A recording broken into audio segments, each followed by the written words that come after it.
Emmanuel fire ministry சார்பாக உங்களை அனைவரையும் வரவேற்பது இயேசுவின் இனிய நாமத்தில் என்னுடைய வாழ்த்துக்களை நான் தெரிவித்துக் கொள்கிறேன். அன்பான சகோதர சகோதரிகளே, இந்த பெங்களூர் பட்டணத்தில் நான் 24 வருடங்களுக்கு முன்பாக இங்கு வந்தேன். நான் வரும்போது தேவனுடைய காரியங்களை பற்றி முழுமையும் அறியாதவன். ஆனாலும் தேவன் இதோ வேதம் சொல்லியிருக்கிறது போல, உன்னுடைய தாயின் வயிற்றிலிருந்து நான் உன்னை தெரிந்து கொண்டேன்றது போல கர்த்தர் என்னையும் தெரிந்து கொண்டார். அதற்காக என் இயேசுவுடைய நாமத்தினால் நான் வாழ்த்துகிறேன். விசேஷமாய் இந்த பெங்களூர் பட்டணத்தில் 24 வருடங்களுக்கு முன்பாக நான் ஒன்றுமில்லாமல் வந்தேன். நான் ஒரு இடத்தை விட்டு, தமிழ்நாடை விட்டு நான் இடம்பெயர்ந்து பெங்களூர் பட்டணத்துக்கு வந்தேன். வரும்போது வெறும் கையனாய் வந்தேன், ஒன்றுமில்லாதவனாய் வந்தேன். ஆனால் இயேசுவினுடைய மாசற்ற விலையேற பெற்ற இரத்தம் எனக்கு என்றைக்கு என் மேல் சிந்தினார் என்று நான் உணர்ந்து அவருடைய பாதத்தில் நான் வந்தனோ, அன்றையும் முதல் கர்த்தர் என்னை ஆசீர்வதித்தார். இந்த இமானுவேல் ஃபயர் மினிஸ்ட்ரி தொடங்குவதற்கு கர்த்தர் பெரிதும் உதவி செய்தார்.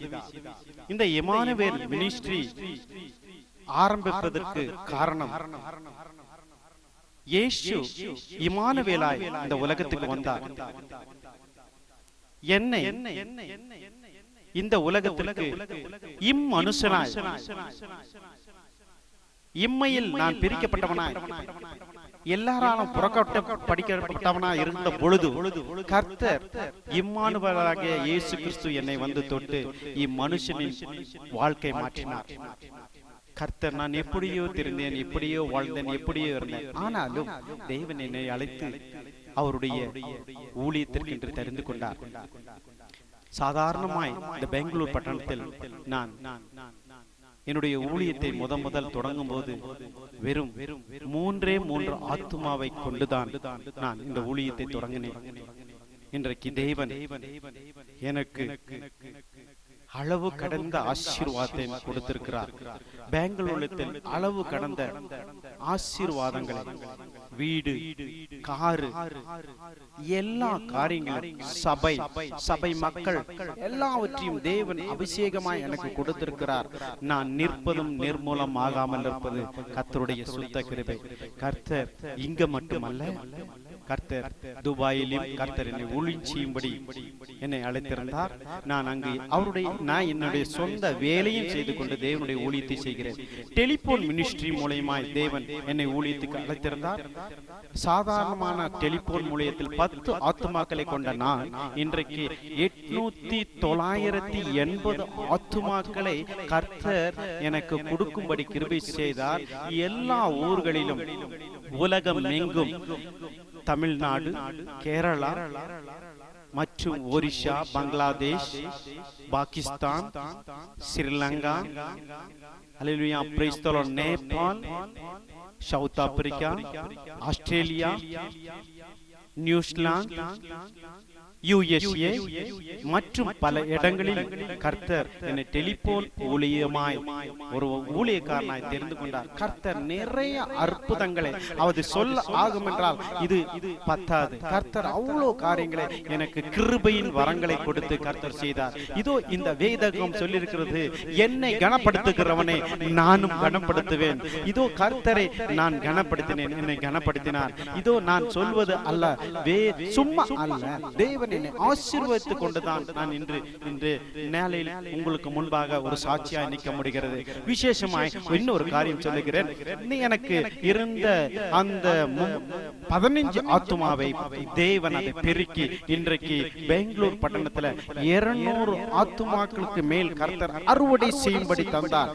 இதோ ஒரு ஆலயத்தில் நாங்கள் இருந்தோம், அதுவும் சொந்தமான ஆலயத்தில். அது இடம் பற்றாக்குறையை ஏற்படுத்ததை கொண்டு நான் அந்த ஆலயத்தை, இதோ தேவன் ஒரு புதிய ஆலயத்தை, இதோ 1999 வருஷம் ஊழியம் ஆரம்பிக்கப்பட்டது.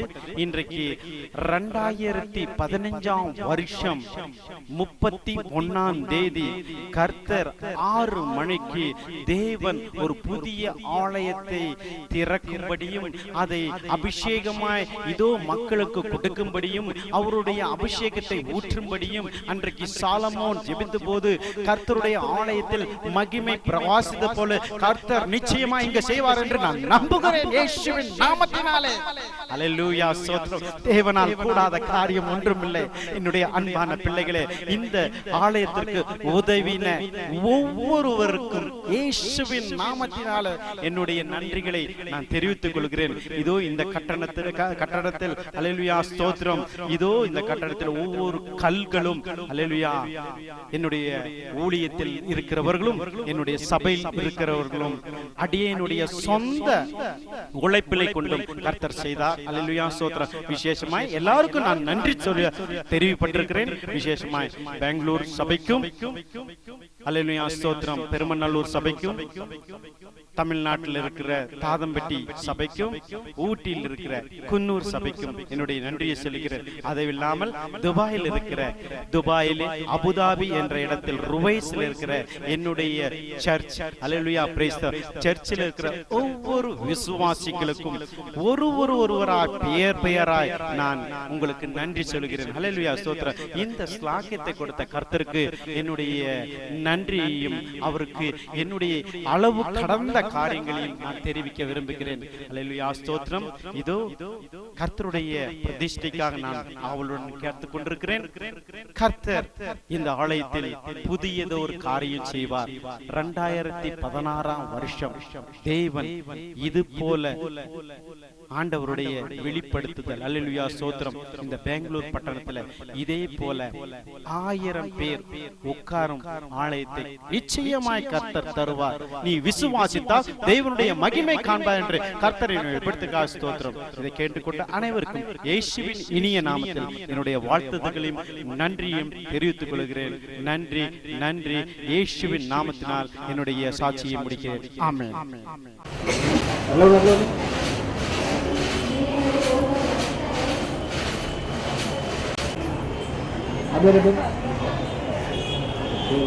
kalau kucing mau ke naik, kalau kucing straight to engine sir.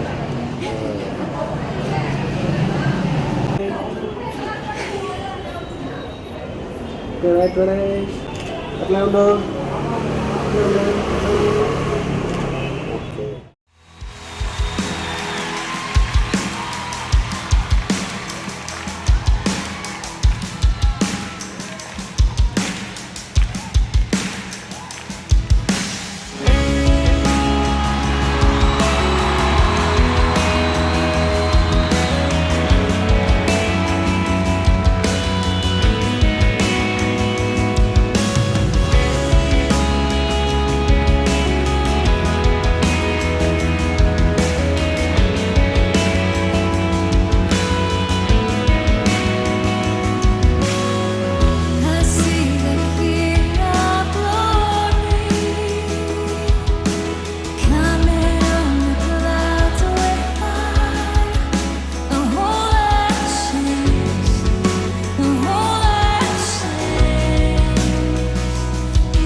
நாம் ஸ்தோத்திரம் சொல்லுவோமா?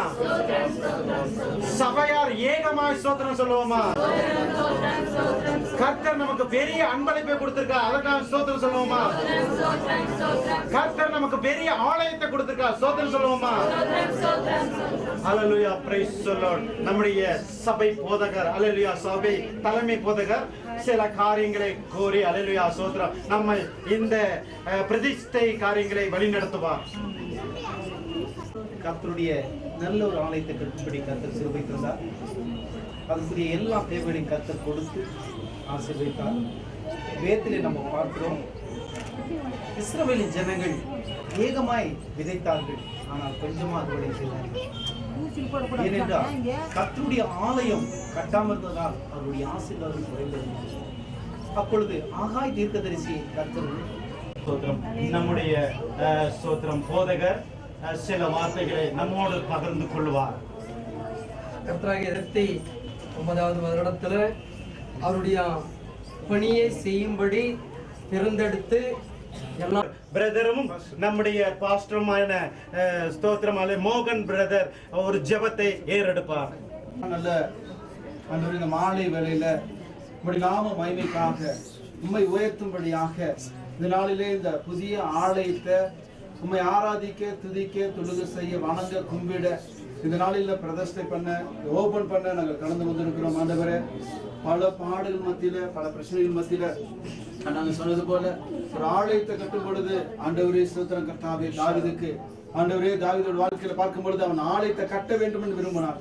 ஆண்டவரே ஸ்தோத்திரம். அவனோட வாழ்க்கையில் இல்லாவிட்டாலும் அவருடைய சாலமோன் நாட்களிலே அந்த ஆலயம் ஆண்டவர் கட்டப்பட்டது. ஆண்டவரே சாலமோனுடைய ஆலயத்தை பிரதிஷ்டை பண்ணும் பொழுது அந்த தேவ ஆவியானவர், தேவ வல்லமை, தேவ பிரசனம் அக்கினியாய் இறங்கி ஆலயம் முழுவதும் அதே மகிமை, அதே வல்லமை, அதே பிரசனம் இந்த மாலைவெல்ல இந்த ஆலயத்தை நாங்கள் ஓபன் பண்ணும்போது பிரதிஷ்டை பண்ணி அதை திறக்கும் பொழுது கர்த்தருடைய ஆவியானவர், கர்த்தருடைய பரிசுத்த ஆவியானவர் நீர் முன்னின்று நடத்தும்படியாக நாங்கள் ஜெபிக்கிறோம் கர்த்தாவே. இந்த நாளிலே இந்த ஆலய பிரதிஷ்டை காரியத்தை உம்முடைய கருத்தை நாங்கள் ஒப்பு கொடுத்து ஜெபிக்கிறோம். ஆண்டவரே திறந்து வைக்கிற அம்மாங்களை ஒப்பு கொடுத்து ஜெபிக்கிறோம். இதற்கு உழைத்த ஆண்டவரே ஜெபித்த போதர்களுக்காக நாங்கள் ஜெபிக்கிறோம். தேவ பிரசனமும் தேவ மகிமையும் ஆண்டவரே இந்த இடத்தில் நிரம்பட்டும். ஆண்டவரே நாங்கள் ஆலயத்துக்கு போவோம் வாருங்கள் என்று ஆண்டவரே அவர்கள் எனக்கு சொன்னபோது மிகுந்த மகிழ்ச்சியா இருந்த என்று சொல்லி சங்கீதத்தில் நாங்கள் வாசிக்கிறோமே. ஆலயத்தின் நன்மை உண்டாக ஆலயத்தை தேடுங்கள் என்று சொல்லி சங்கீதத்தில் நாங்கள் வாசிக்கிறோம் கர்த்தாவே. ஆண்டவரே சோதரம் அப்படியாய் ஆலயத்தின் மகிமை இந்த இடத்தில் நிரப்பும்படியாக நாங்கள் ஜெபிக்கிறோம். இந்த ஆராதனை முழுவதும் உம்முடைய கரத்தில் நாங்கள் ஒப்பு கொடுத்து ஜெபிக்கிறோம். ஜீவனுள்ள ஹல்லேலூயா. இதோ நம்முடைய தேவன் நம்முடைய ஆலயத்தை பார்த்து கொண்டிருக்கிறார். நம்முடைய ஜெபத்தை கேட்டுக் கொண்டிருக்கிறார். அவருடைய கண்கள் நம்ம மேல் உலாவி கொண்டிருக்கிறது. ஹல்லேலூயா ஸ்தோத்திரம். இதோ சங்கீதக்காரன் ஹல்லேலூயா 122ஆம் சங்கீதத்தை நாம் வாசிக்க கேட்போம். சங்கீதம் 122 நம்முடைய மத்தியில் வந்திருக்க பாஸ்டர் மோகன் இதை வாசிக்க நாம் கேட்போம். ஆலயத்துக்கு போவோம் வாருங்கள் என்று எனக்கு அவர்கள் சொன்னபோது மகிழ்ச்சியாய் இருந்தேன். எருசலேமே வாசல்களில் எங்கள் கால்கள் நிற்கலாயிற்று. எருசலேம் இசைப்பான நகரமாய் கட்டப்பட்டிருக்கிறது. அங்கே இஸ்ரவேலுக்கு சாட்சியாக கர்த்தருடைய ஜனமாகிய கோத்திரங்கள் கர்த்தரின் நாமத்தில் ஸ்தோத்திரிப்பதற்கு போகும். அங்கே தாவீதின் வம்சத்தாருடைய சிங்காசனங்களாகிய நியாயாசனங்கள் வைக்கப்பட்டிருக்கிறது. எருசலேமின் சமாதானத்திற்காக வேண்டிக் கொள்ளுங்கள். உன்னை நேசிக்கிறவர்கள் சுகித்திருப்பார்களாக. உன் அரங்கத்திற்குள்ளே சமாதானமும் உன் அரண்மனைக்குள்ளே சுகமும் இருப்பதாக. என் சகோதரன் நிமித்தம் என் சிநேகித நிமித்தம் உன்னில் சமாதானம் இருப்பதாக என்பேன். எங்கள் தேவனாகிய கர்த்தரின் ஆலயத்தின் நிமித்தம் உனக்கு நன்மை உண்டாக தேடுவேன் என்பதே. ஹல்லேலூயா ஹல்லேலூயா ஹல்லேலூயா ஸ்தோத்திரம். இந்த ஆலயத்தை ஹல்லேலூயா ஸ்தோத்திரம் பெங்களூர் ஊழியத்துக்கு அதிகமாகி போராடி ஹல்லேலூயா ஒவ்வொரு ஆத்மாக்காக கண்ணீரோடு இரவும் பகலும் ஜெபித்து இதோ ஒவ்வொரு கல்லாய் ஹல்லேலூயா அறுவடைக்கு இத்தனை ஆத்மாக்களை சேர்ப்பதில் முழு பங்கை பெற்ற நம் மத்தியில் இருக்கிற ஹல்லேலூயா ஸ்தோத்திரம் நம்முடைய ஊழியத்தின் மேல் இதோ கண்ணோக்கி கொண்டிருக்கிற நமக்கு எல்லாருக்கும் தெரிந்த ஹல்லேலூயா ஸ்தோத்திரம் அம்மா ரஞ்சிதா அம்மா இதோ இந்த ஆலயத்தை திறக்கும்படி ஆவியானவர் ஏவுதலினால் ஸ்தோத்திரம் தீர்க்கதரிசியின் மூலமா ஏவுதலினால் நாம் இந்த ஆலயத்தை இதோ நம் மத்தியில் இருக்கிற மனு ரஞ்சிதா அம்மா இந்த ஆலயத்தை திறந்து வைப்பாராக. ஹல்லேலூயா. ஸ்தோத்திரம் இயேசுநாதா உமக்கென்று ஸ்தோத்திரம் இயேசுநாதா